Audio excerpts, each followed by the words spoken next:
guys, this is Buddy Lee back at you with another one. Today we're going to be putting the fuel injector relocation kit from Best Dual Sports or KTM Husky, and so I'm going to be covering that today. Let you know my impressions and all that good stuff. So let's get started. Here's the product right here, and seems to be a somewhat quality piece.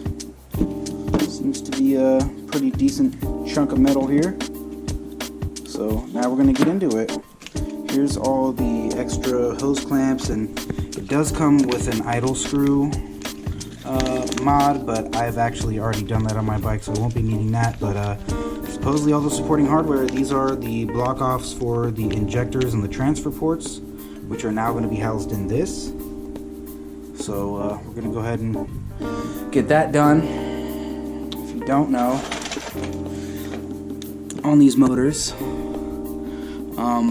the injectors are located in the cylinder on the transfer port. I'm trying to get a good picture for you guys, but it's hard. But essentially, we're going to relocate it to right here at the reed block. So that's what pretty much going to be achieving today. So here's an injector. You can see right there. That's where they sit on either side of the cylinder. So right now, I got to get started taking all this stuff apart, and I'll get back with you guys. So now I got the tank and the fenders and the seat removed, and that's all pretty straightforward. The tank, the only thing you have to worry about is this particular harness that goes to power the fuel pump. And this quick disconnect line right here, if you go on the tank, you'll see this has a little button on it. You press that and it disconnects.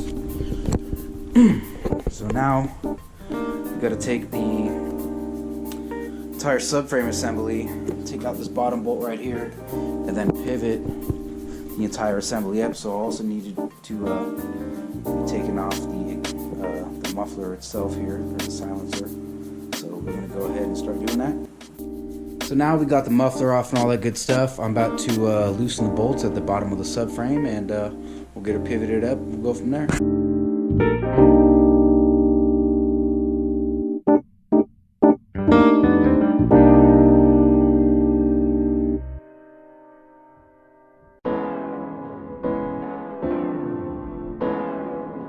So I'm gonna disconnect this bad boy back in here, if you can see it at all. It's under the TPS sensor, but there's a screw holding the harness on, and that's what I will be removing or untightening. So I'm gonna do that. It's hard to get a good camera angle on that, so I'm just gonna do it off camera.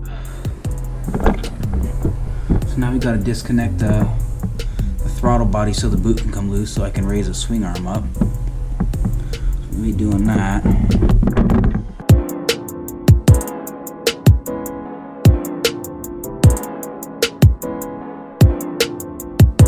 Alright, so now boys, I'm going to be taking off the reed cage assembly, so we'll get that done.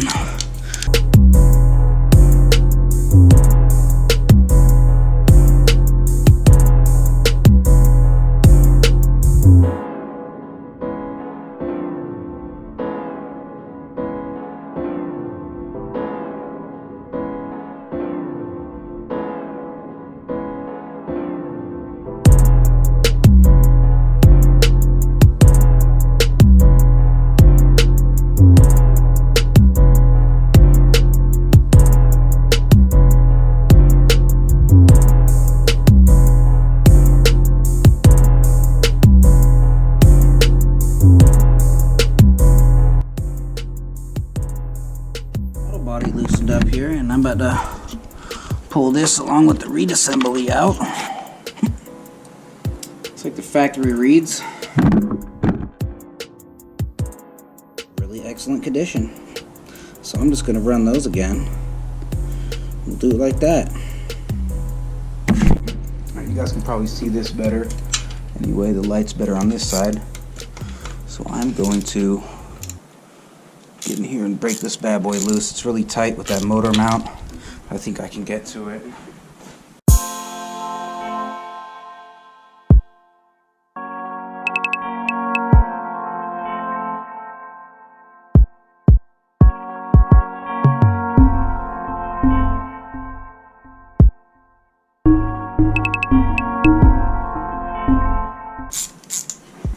loose. Looks like it is.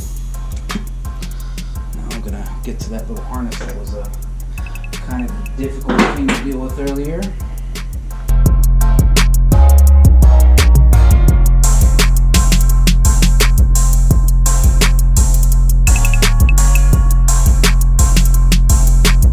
Pull this assembly out since it's just,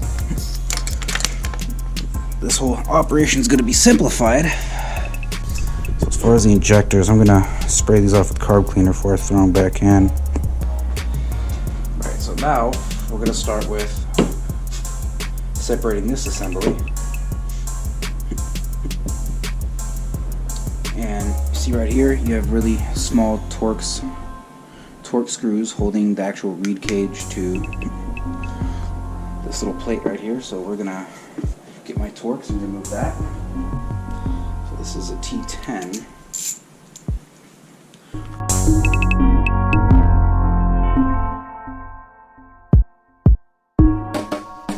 So here's the reeds. Don't see any daylight through them. So that's good. They appear to be in good condition still. But in this little plate, I believe we have an O-ring that I need to extract. So I'm going to use one of my picks to do that.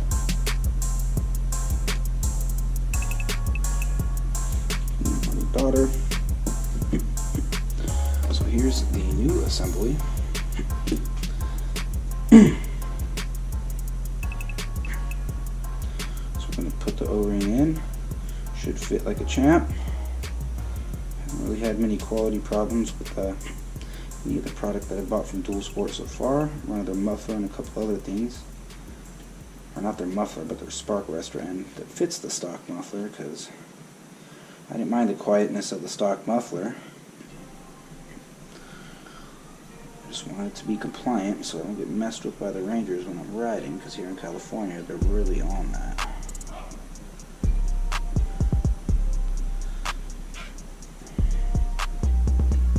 Alright, so now I got the O-ring assembly right there.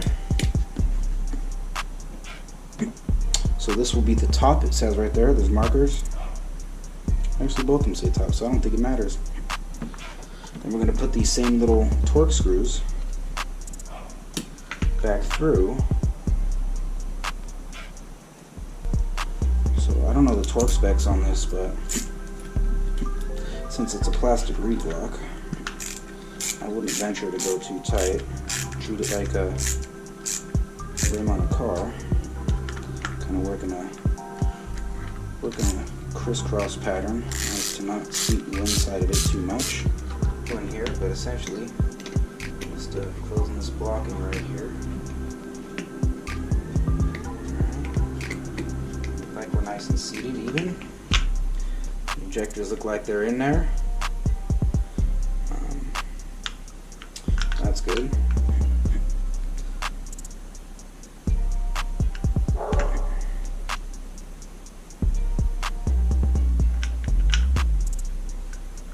So you can see the injectors down in there. There they are.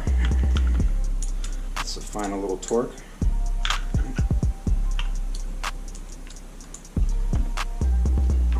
Alright. So as far as that's concerned, these are good. And then now, I think what I can do is get the fuel line nice and set up. But in order to do that, once again, I got to deal with one of these stupid clips. So that's what I'll be doing again.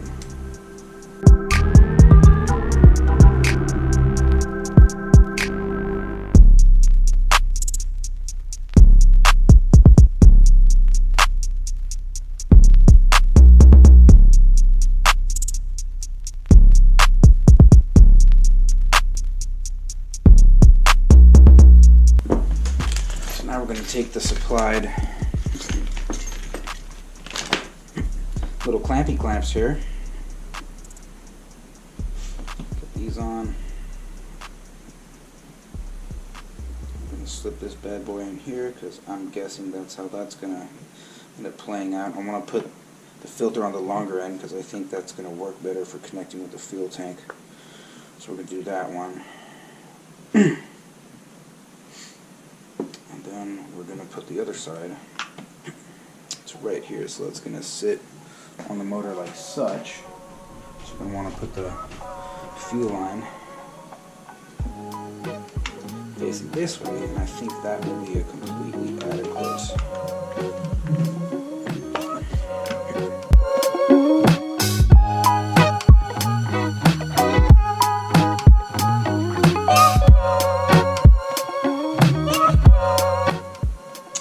Better mixture of fuel and oil before it enters the motor, so that way oil is brought in earlier throughout the bottom end via the vaporized fuel and oil mixture. And I hear that's better for the longevity of these things. I spent good money on the bike. I don't want to have to rebuild the bottom end. I mean, for at least 150 hours. So that's my goal on this. I'm currently right now on the bike because everything's been going on in my life. I've got about 40 hours on the bike now. You know, the mods I've done to it, I've got the idle screw mount already, so like I mentioned before, I don't need to do that again.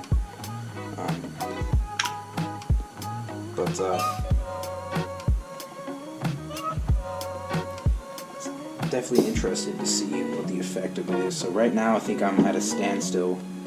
I can probably put these injector plugs in, probably end up doing that.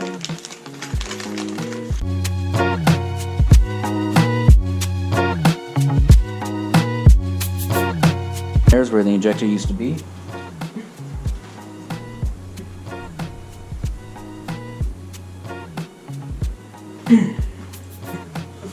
So that's what I'm gonna put right there. You kind of just shove these in there, tighten them up to expand the little O-ring in there, and you should be good, in theory.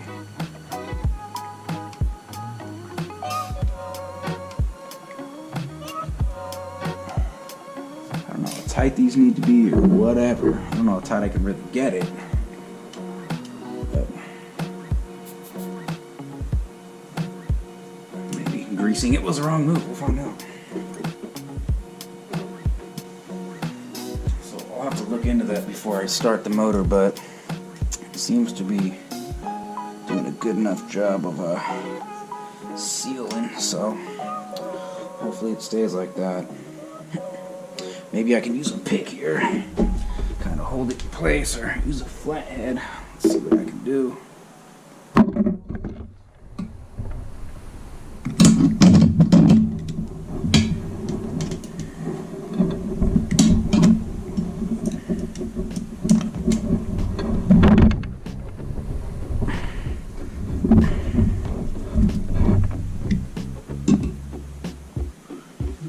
That seems to do the trick. Got them a little tighter that way. Figure the tighter the better.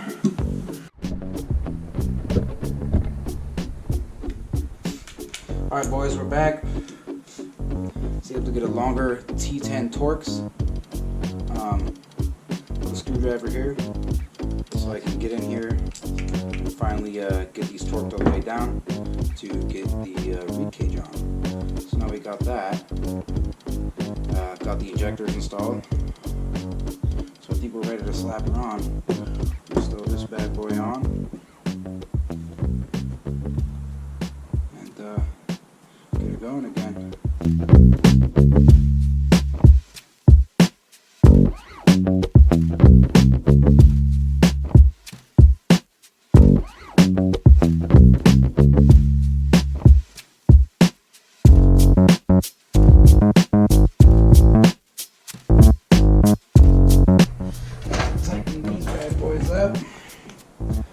Clamps are on the throttle body. Make sure she's good and seated on both sides.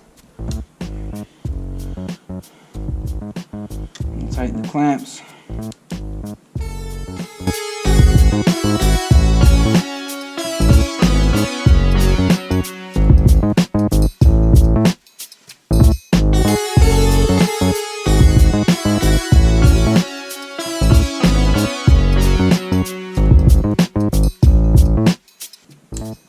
Now I'm going to throw the rest of the stuff back on.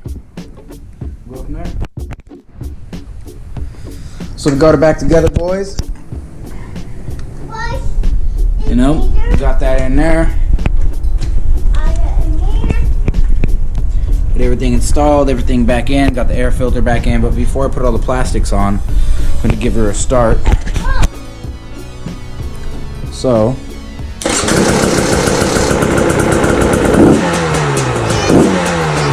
it's all right, boy. Yeah. So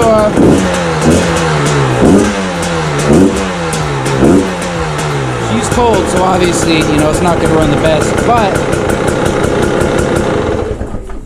I will be doing a test ride tomorrow, and we'll see how she really runs. These TPI bikes are pretty cold-blooded, man. You got to wake them up and run them a little bit to clear them out. So it might even take a little bit longer than a carb bike, to be honest. So you got to get them up to temp for them to run as desired. So that's what we'll do tomorrow. For right now, I'm going to put all the plastics back on. All right, boys. So I got the TPI all warmed up. That's what we're supposed to do. Let them run. Don't touch it until the bike is warm. That's what I've done. Let's get a feel for what this little fuel injector relocation kit does. Turn it off, count to 5.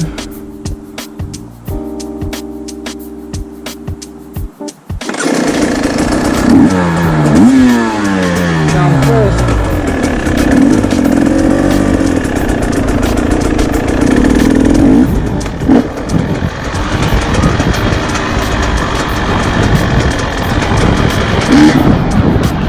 Super crisp down low. Definitely.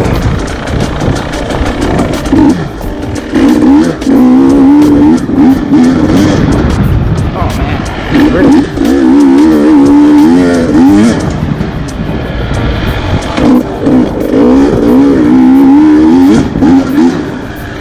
This thing's old. What a difference. Holy shit. I did not expect that.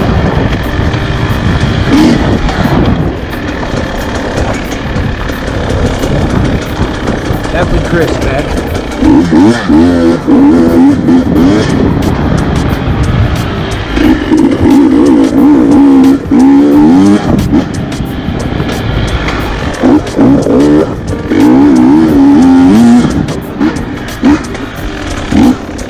Man, what a difference.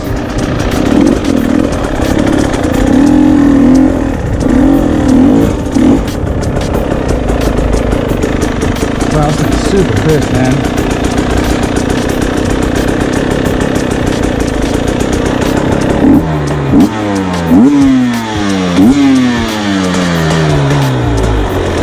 She's a ripper, boys.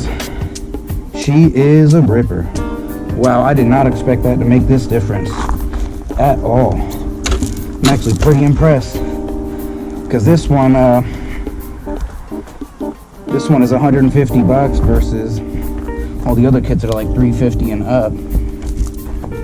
And I'm pretty impressed, to be quite honest, man. Shout out to Best Dual Sports, KTM Husky. Yeah, man, to be honest, it's a night and day difference, especially since the bike, you know, is warmed up, but not fully. I mean, wow.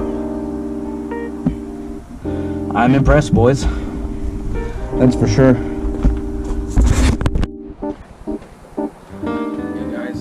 So pretty much, you just saw me with a little bit of footage of me riding around. This my first ride on the bike since putting the fuel injector relocation assembly in, and I'm really impressed, to be honest, man. The bike before, even when you'd warm it up, turn it off, the factory recommended 5 seconds, and then, you know, turn the bike back on, still wouldn't always run A1 right away. And I don't know if I let it warm up a little bit more this time or what, but this particular time riding the bike, you know, first ride after starting it and then restarting it is it's a night and day difference, to be honest, with the throttle response. You know, a lot of it down low, to be honest. The main reason why I bought this kit was because I wanted my top end to last longer, and if you mix the fuel with the oil, it just gets better lubrication upon starting, and for longevity as well. I bought this bike brand new. I'm trying to push it to like 200 hours before I need to touch the bottom end. So that's what I'm hoping to do. We'll see how long the top end lasts.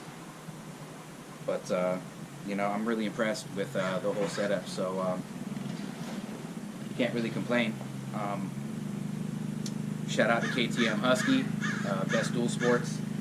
I've bought some other stuff from them, like the spark arrestor for the stock muffler. When I first bought the bike, it didn't come with one. I think KTM should definitely include one for a trail bike like this, but I digress. They've had nothing but quality products, and I can't really complain, man. So